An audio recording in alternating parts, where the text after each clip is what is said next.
श्री स्वामी समर्थ. श्री स्वामी समर्थ प्रत्यक्ष कसे दिसत? स्वामी प्रकट दिनाच्या तुम्हा सर्वांना हार्दिक शुभेच्छा.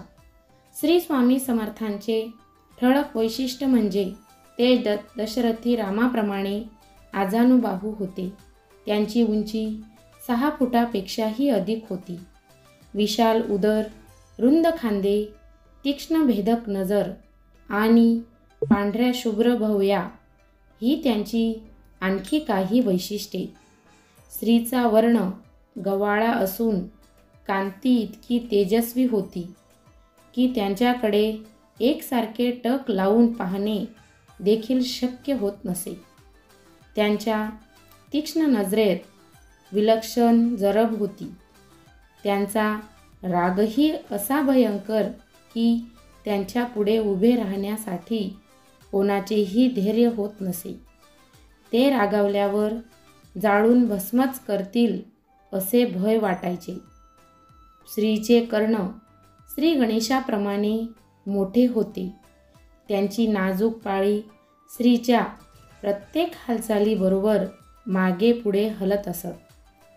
हसताना पोट धरून हसण्याची सवय होती.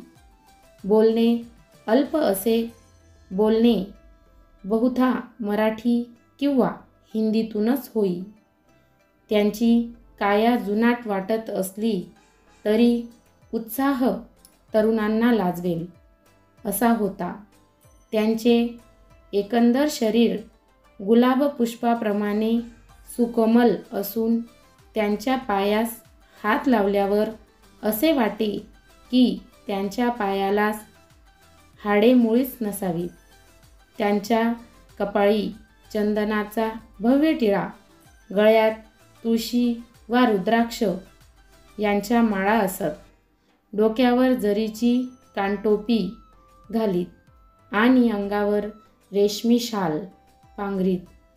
पण कोणत्याही क्षणी स्वामी महाराज या सर्व वस्तू फेकून देत.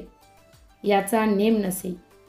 कधी ते दिगंबर बनत असे मूळ पुरुष. वडाचे झाड, दत्तनगर, मूळ अशा गूढ शब्दात स्वतःची ओळख सांगणाऱ्या श्री स्वामी समर्थांचे चरित्र असे गूढ आणि अतर्क्य घटनांनी ओतप्रोत भरलेले होते. श्री स्वामी समर्थ. धन्यवाद.